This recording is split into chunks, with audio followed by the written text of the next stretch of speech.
नेपाल में हो रहे विरोध प्रदर्शनों ने पूरे देश को हिलाकर रख दिया है। नेपाल की राजधानी काठमांडू समेत कई इलाकों में आगजनी और तोड़फोड़ की घटनाएं सामने आई है। संसद भवन और अन्य सरकारी इमारतें प्रदर्शनकारियों के निशाने पर है।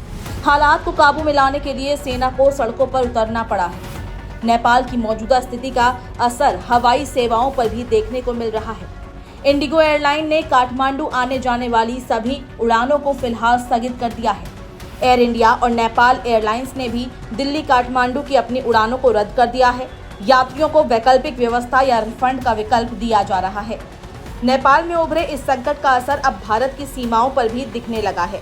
नेपाल के साथ भारत की 1751 किलोमीटर लंबी खुली सीमा है, जिसे देखते हुए सशस्त्र सीमा बल यानी एसएसबी को हाई अलर्ट पर रखा गया है।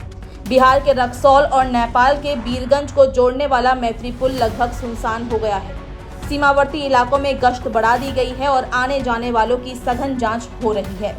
बिहार के सीमावर्ती इलाकों जैसे पश्चिमी चंपारण, सीतामढ़ी, मधुबनी, अररिया और किशनगंज में सुरक्षा व्यवस्था कड़ी कर दी गई है। मंगलवार को कुछ आंदोलनकारी भारत की सीमा तक घुस आए थे, जिन्हें एसएसबी ने तुरंत खदेड़ दिया। किशनगंज में एसएसबी और पुलिस का फ्लैग मार्च भी निकाला गया। वहीं उत्तर प्रदेश के जिले जैसे सोनौली, ठूठीबारी, खुनुआ और कक्करहवा में भी सुरक्षा बढ़ाई गई है। मुख्यमंत्री योगी आदित्यनाथ ने निर्देश दिया है कि सीमावर्ती जिलों में 24 घंटे निगरानी रखी जाए। उत्तराखंड के पिथौरागढ़ जिले में नेपाल से सटे इलाकों में संयुक्त गश्त तेज कर दी गई है। प्रदेश से लगी नेपाल सीमा में अगले 3 दिन हाई अलर्ट रहेगा। सीमा पार नेपाल से बिना कागज, पहचान और ठोस कारण के कोई भी व्यक्ति उत्तराखंड में प्रवेश नहीं कर पाएगा। स्थिति की समीक्षा के बाद अलर्ट पर आगे निर्णय लिया जाएगा।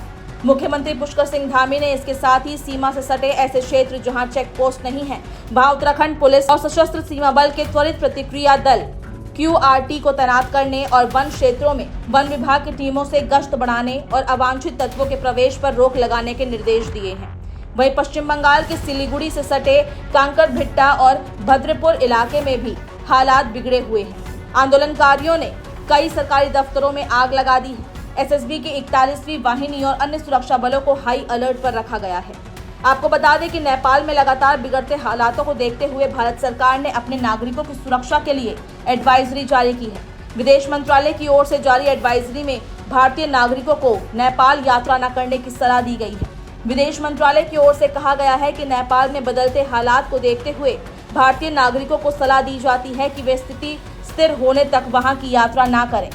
वर्तमान में नेपाल में मौजूद भारतीय नागरिकों को सलाह दी जाती है कि वे अपने वर्तमान निवास स्थान पर ही रहें, सड़कों पर निकलने से बचें और पूरी सावधानी बरतें।